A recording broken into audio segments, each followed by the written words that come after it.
धरती पर रहते हैं हम इंसान और ऊपर रहता है भगवान। क्या आप भी ऐसा सोचते हैं? अगर आप ऐसा सोचते हैं तो गलत सोचते हैं, क्योंकि भगवान इस धरती पर भी हैं और वो धरती के भगवान हैं डॉक्टर्स।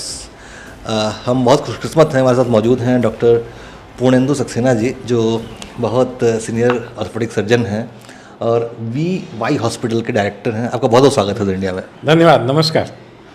सर, मनुष्य की जीवन शैली ऐसी हो गई है कि हमारी हड्डियां कमज़ोर हो रही हैं और सबको तरह तरह के रोग हो रहे हैं। आप पे बहुत वरिष्ठ हड्डी रोग विशेषज्ञ हैं, तो कृपया हमारे दर्शकों का ज्ञानवर्धन करें कि वो कैसी जीवन शैली अपनाएं कि उन्हें हड्डियों से समस्या कम से कम ना हो। जी, सबसे पहले तो मैं आपका आभारी हूँ, आपने मुझे इस कार्यक्रम में आमंत्रित किया। देखिए, आपने एक सवाल किया कि लोगों के हड्डियाँ कमज़ोर हो रही हैं। ये बात पूरी तरह सच नहीं है। एक्चुअली देखा जाए तो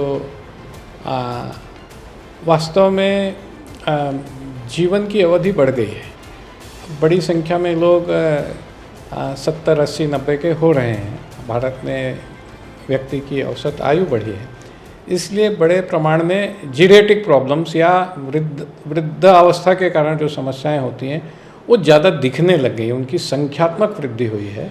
तो ये बात हमको इसको ध्यान में रखना चाहिए।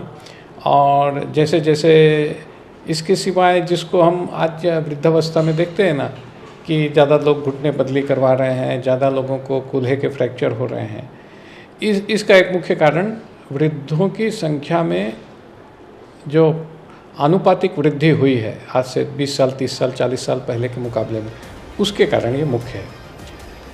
फिर हमारी सामाजिक परिस्थितियाँ भी बदली हैं, हमारी आर्थिक स्थितियां भी बदली हैं, जो इलाज भी आए हैं। पहले इस प्रकार की सुविधाएं या इलाज उपलब्ध ही नहीं थे, इसलिए उन सर्जरियों को करने का कोई मौका भी नहीं होता था। परंतु जैसे कूल्हे के फ्रैक्चर्स हैं, पहले कूल्हे के फ्रैक्चर्स को और लगभग बिस्तर पे लेटाल कर ही ठीक किया जाता था, आजकल उसके ऑपरेशंस होते हैं। तो जीरेटिक प्रॉब्लम्स के ट्रीटमेंट की नई मॉडलिटीज़ आई हैं, वो भी एक कारण है कि अधिक लोग उनको अवेल करते हैं या उनका लाभ उठाते हैं।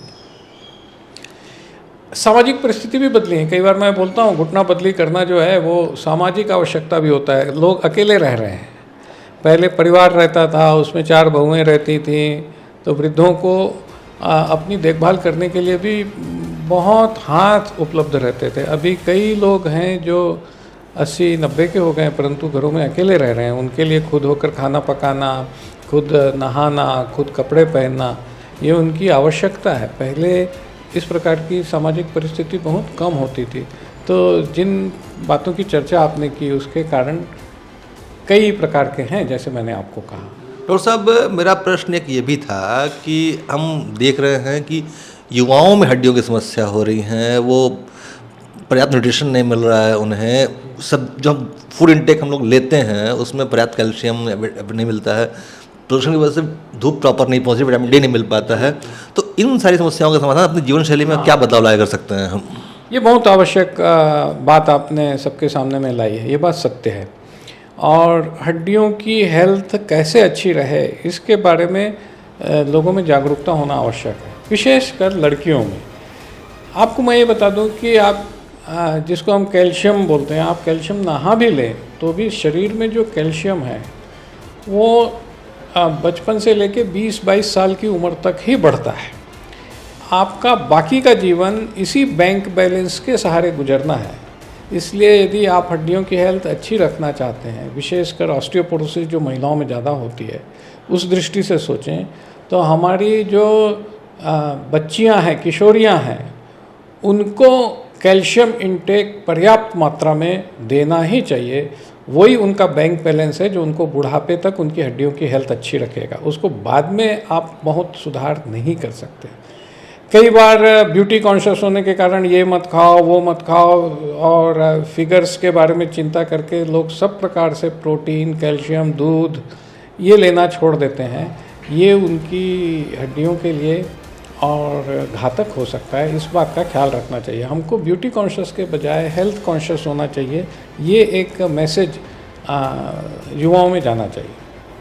दूसरी एक बात जिसको मैं आजकल क्रेज़ देख रहा हूँ कि बॉडी बिल्डिंग और जिम का एक क्रेज़ है, ये बहुत अच्छी बात है एक प्रकार से, ये बुराई नहीं है, परंतु कई बार इसका अतिरेक हो जाता है।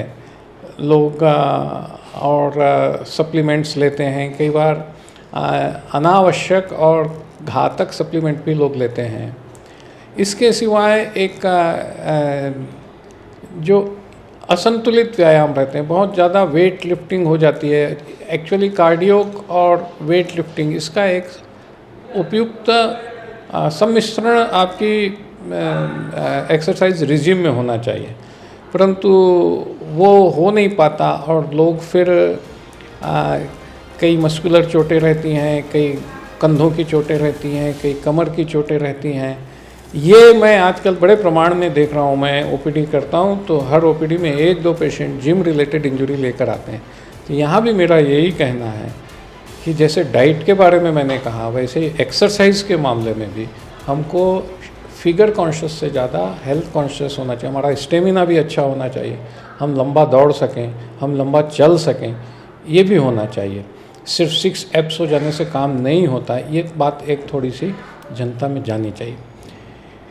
डाइट में और जो नेचुरल लाइफ है उस विषय में भी मैं कहूँगा कि सूरज की रोशनी बहुत आवश्यक है। वो सिर्फ विटामिन डी मिले इसके लिए भी नहीं, बल्कि मन भी अच्छा रहे, बाकी के हार्मोन्स भी अच्छे रहें और प्रकृति में खिलखिलाहट रहे, एक आनंद रहे, इसके लिए खेलना जरूरी है। आजकल लोग खेल बड़े प्रमाण में रहे हैं, परंतु उस खेल का भी वो लोग स्ट्रेस लेते हैं। वो उसमें भी फर्स्ट सेकंड थर्ड आने के लिए, चैंपियन बनने के लिए खेलते हैं। आनंद के लिए खेलना ये भी बहुत आवश्यक है। ये कहीं ना कहीं कम हो रहा है, ये हार्मोन्स को ठीक रखने के लिए आवश्यक है। वो उसको भी हमारी लाइफ स्टाइल में लेकर आना चाहिए। फिर जो मिडिल एज की समस्याएं आती हैं तो उसमें मैं बोलूँगा कि एक वॉकिंग की आदत ज़रूर डालना चाहिए। आधे से पौन घंटा चलना ये एक ऐसी चीज़ है जिसको आप 100 साल की उम्र तक कर सकते हैं। कई बार हम कुछ ऐसी आदत अपनाते हैं जिसको हमको मालूम है कि हम उसको जीवन भर सस्टेन नहीं कर सकते और फिर उसको सस्टेन करने के आग्रह में हम चोटिल हो जाते हैं। जैसे समझ लीजिए बैडमिंटन खेलना भी है, अच्छी चीज़ है, परंतु उसकी भी एक उम्र के अनुसार मर्यादा हो जाती है। लॉन टेनिस है, उम्र के अनुसार मर्यादा होती है। तो उम्र के साथ साथ ये चीज़ें बदलेंगी, इसका हमको ख्याल रखना चाहिए, उसका सम्मान करना चाहिए और चलना दौड़ना ये चीज़ें नियमित करना चाहिए, इससे फ़ायदा होता है। स्विमिंग भी एक बहुत अच्छी एक्सरसाइज है, साइकिलिंग भी अच्छी एक्सरसाइजेज हैं। इसके बारे में हमको ज़्यादा और संवेदनशील होना पड़ेगा। बैठने के पोस्चर्स, आज लोग घंटों बैठते हैं, खास करके कंप्यूटर में बैठते हैं। बहुत बड़ा सेगमेंट हमारा आईटी और उसमें समय व्यतीत करता है। तो how to sit on chair ये बहुत इम्पॉर्टेंट चीज़ है।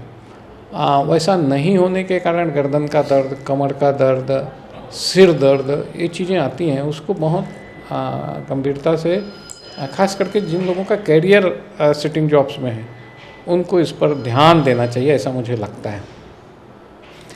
एंड महिलाओं के लिए भी और दैनिक जीवन में सक्रियता, कुछ न कुछ धूप और प्रकृति का सेवन और प्रकृति के नज़दीक रह के जो कुदरती कसरतें हैं उनका लाभ सबको ही उठाना चाहिए, ऐसे मुझे लगता है।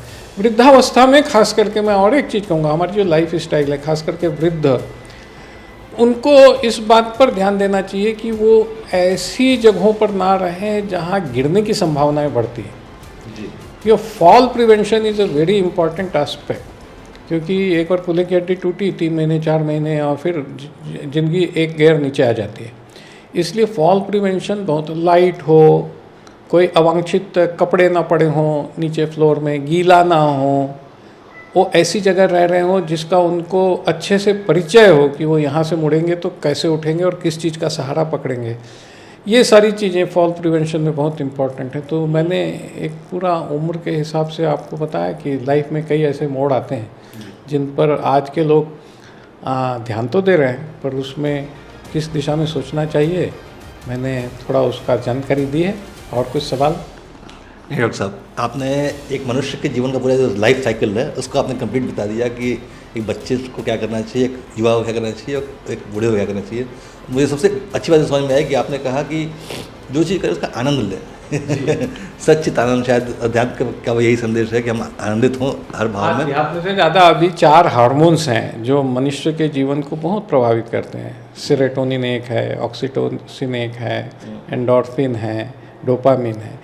ये जो हार्मोन्स हैं ये जीवन को संतुलित रखते हैं और इनका सीधा संबंध प्रकृति से है।